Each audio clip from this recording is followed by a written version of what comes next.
we are going to read Ganesha's Sweet Tooth.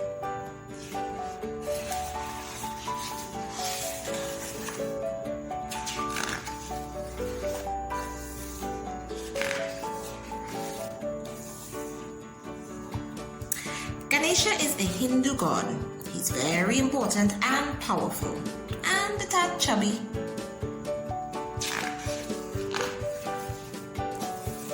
But when he was a kid, he was just like any other kid, except that he had an elephant's head and cruised around on a magical mouse collecting fruit, rice, sweets, and other gifts from the temples in his neighborhood.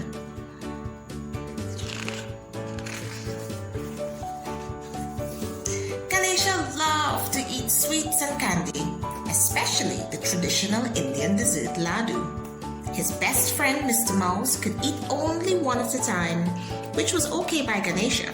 He didn't want to share all his laddus. Squeak!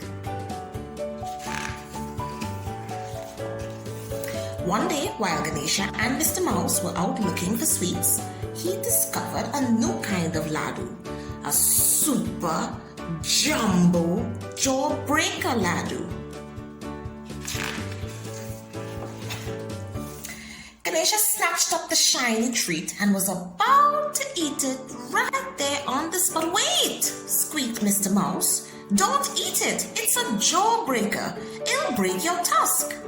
"But I'm a god," said Ganesha. "I'm invincible." Ganesha popped the laddu in his mouth and he bit down and... snap! Squeak! "Oh no!" Mr. Mouse yelled. "How will I ever put my tusk back on?" Ganesha wailed. Ganesha was very clever and tried all sorts of ideas. What if I tie it with a string? What if I stick it on with glue? Maybe I could just hold it with my hand? But nothing worked.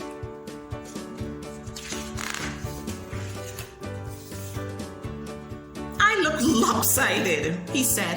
"Everyone will laugh at me." "No, they won't," said Mr. Mouse. "Everyone loses their teeth, and besides, you already have an elephant's head, and your friends still love you." Ganesha wasn't convinced. He thought he looked awful. He took all his anger and frustration and hurled his tusk to the moon. But the tusk didn't hit the moon. It sailed over a bush and hit the head of an old man who was walking by.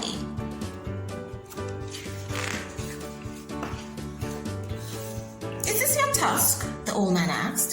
"I'm sorry," said Ganesha. "I didn't mean to hit you. I was aiming for the moon." "What's your name?" "I'm Ganesha, and this is Mr. Mouse." "You're Ganesha?" the old man exclaimed. "I've been looking for you." "I'm Vyasa, the poet, and I need a special scribe for a poem. It's so long that no man could ever write the whole thing. All the pens in the world would break before it was done."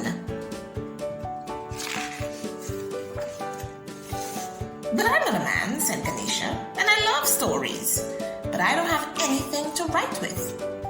"What about your tusk?" Vyasa asked. "That's just a big tooth," Ganesha said. "It's a very special tooth," Vyasa explained, handing Ganesha a piece of paper. "Give it a try."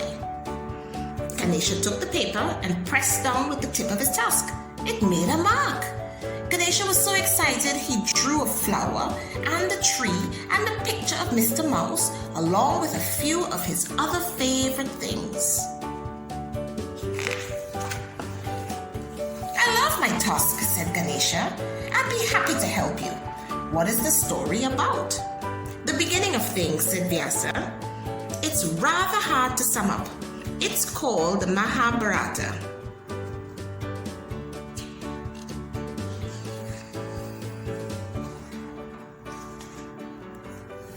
"Excuse me," said Mr. Mouse, jumping on the end of Ganesha's trunk.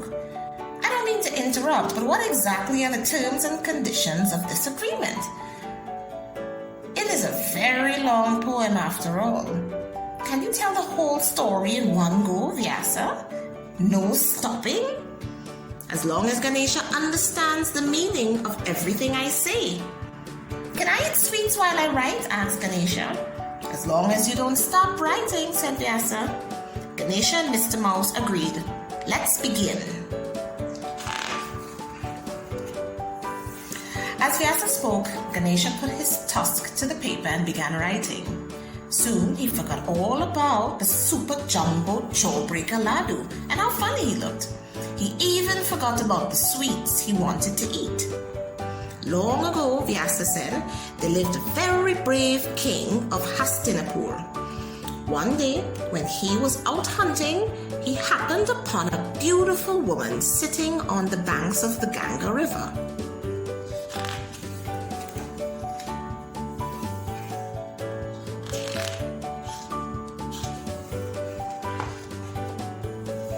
About 100,000 verses later, Ganesha put down his tusk.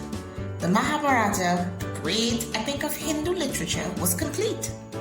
Ganesha peeked around a stack of paper and saw that Mr. Mouse had been eating his way through the ladus as they worked. The poem had taken a very long time.